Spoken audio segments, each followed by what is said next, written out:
आपने बांग्लादेश के अंदर हुए अत्याचार को देखा होगा। कांग्रेस मौन, समाजवादी पार्टी मौन, टीएमसी मौन, आरजेडी मौन, अन्य दल मौन। केवल भारतीय जनता पार्टी ने कहा था कि बांग्लादेश के हिंदुओं पे अत्याचार नहीं होना चाहिए। ये बांग्लादेश में हिंदू कौन है? बहनों और भाइयों, ये सभी दलित हिंदू है, दलित हिंदू है।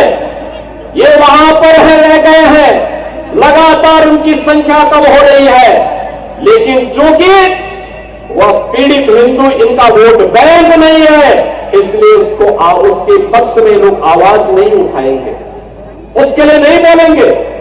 आप पिछले एक सप्ताह से देख रहे होंगे, पिछले एक सप्ताह से आप पश्चिमी बंगाल के अंदर का नजारा देख रहे होंगे।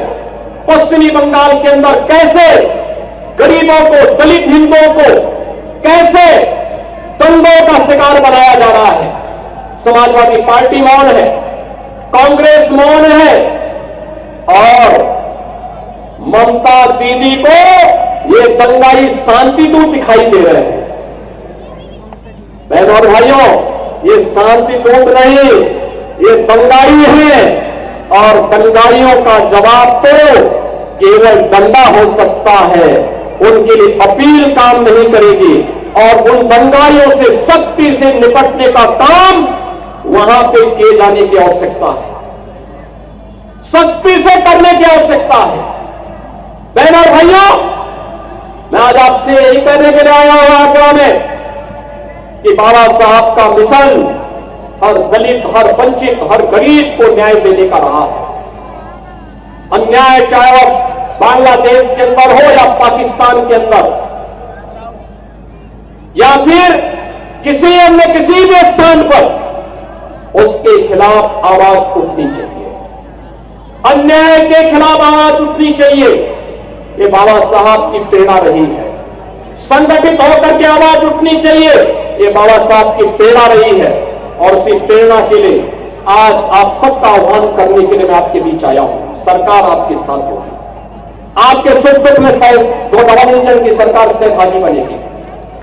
सरकार आपके हितों के लिए संरक्षित करने के लिए पूरी प्रतिबद्धता के साथ कार्य कर रही है, आगे भी कार्य करेगी। बाबा साहब के सपनों को साकार करने का कार्य प्रधानमंत्री मोदी जी के नेतृत्व में ये डबल इंजन की सरकार पूरी मजबूती के साथ खड़ी होकर के करेगी। और उसी को ध्यान में रख करके आज मैं कहना चाहता हूं, जो लोग कह रहे हैं कि उनके लिए, कुछ लोग कह रहे हैं कि उनके लिए संविधान से बढ़कर के शरीयत है, तो मैं भी उनसे कहना चाहता हूं कि भारत तो बाबा साहब के द्वारा बनाए गए संविधान से चलेगा।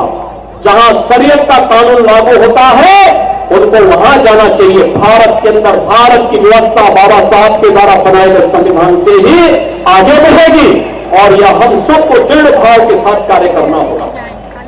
ऐसा नहीं कि बाबा साहब को लालच न दिया गया हो। याद करिए, जब हैदराबाद के निजाम ने बाबा साहब को लालच देने का काम किया था, और वहां पर उनके रजाकारों ने वहां के दलितों पर, वहां के दलितों पर, वहां के हिंदुओं पर अत्याचार करना प्रारंभ किया था, तब बाबा साहब ने बहुत स्पष्टता के साथ हैदराबाद रियासत से जुड़े हुए सभी दलितों को, वंचितों को, हिंदुओं को पत्र लिखा था, और उनका आह्वान किया था कि किसी भी हालत में निजाम के दबाव में आने की आवश्यकता नहीं। धर्मांतर मत करना, इस्लाम मत स्वीकार करना, आवश्यकता पड़ती तो छोड़ करके महाराष्ट्र की तरफ आ जाइए, लेकिन इनके दबाव में काम मत करना। और बहनों और भाइयों, अंततः निजाम को भारत छोड़ करके भागना पड़ा। आज हैदराबाद रियासत भारत का हिस्सा बनी हुई है। बहनों और भाइयों, ऐसे ही जूनागढ़ का नवाब भी करता था। आज जूनागढ़ के नवाब को भी भारत छोड़ करके भागना पड़ा था।